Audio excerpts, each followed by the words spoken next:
Well, we've talked several times about all of the exciting things that happen in June, one of which being wedding season officially here.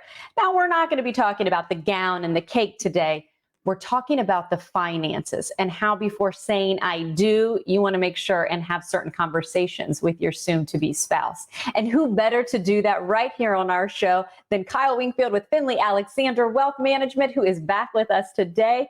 Kyle, good to see you. How have you been?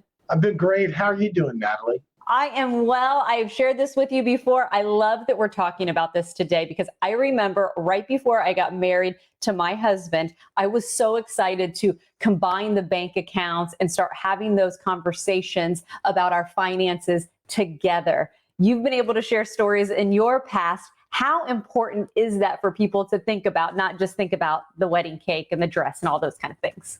Listen, Natalie, I think we all know that the divorce rate is incredibly high. When you look at why it's incredibly high, finance has become one of those sticking points where couples can disagree to the point where I don't want you in my life anymore. So I think finance doesn't need to go that route. You should start having a conversation with your soon-to-be life partner and say, hey, listen, here I am. I'm an open book. Here's what's going on in my life financially, good, bad, and the ugly, and the same with them, and get on the same page. Because if you think about it, you're about to get married. That means you love each other.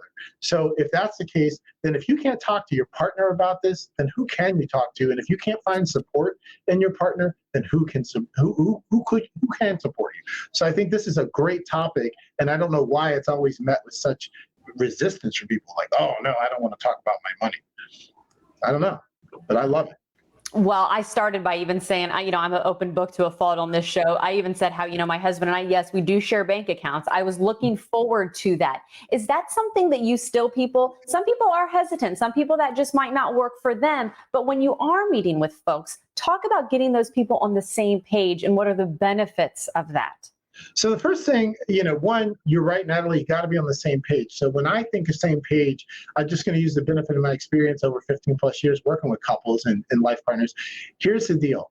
Have the shared vision of where you want to go financially and what's important to you about money and what you'd like to see happen. But remember, everyone's got a different perspective and approach to that goal or vision. So find out how your partner sees money and start with my favorite question, what don't you want to see happen? And what are some sticking points and up till now that you've been having with money? And let's just talk about it. Let's talk about the stuff that we don't really like that makes us uncomfortable and get that out there, because what you'll discover is that it's really not that uncomfortable. And if you can articulate it, that's the beginning of getting a plan around it and being able to deal with it in a positive way. And I'm sure one of those things that may be uncomfortable to talk about, the debt that maybe a person is bringing to that, whether it's student loans, whether it's credit cards, that good old credit score. My husband jokes often like, hey, my credit score is what it is because my wife helped me out. Like I love hearing him say that because it was a work in progress to get us on the same page. What about addressing debt though? Because that sometimes can be an icky conversation that people want to hide about. Well, first of all, there's a lot of shame about debt. In society, period. And no one really likes it because it feels like a ball and chain.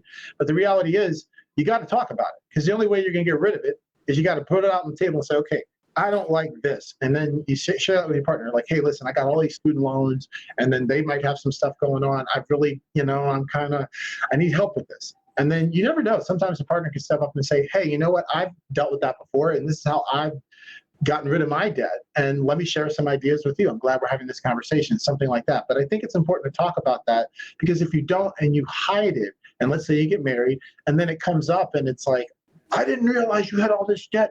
You're kind of, and it gets into a nasty fight that it really doesn't need to happen. I mean, just talk about it. It's not the end of the world. Put it out, be upfront about it. And if you're upfront about it, you can do something about it. And that actually speaks to the trust in the relationship, to be able to be upfront about stuff that you might have a little shame about. Be upfront about it with your partner. They'll appreciate that deeply, and that actually speaks deeply to the love and the trust you have for one another.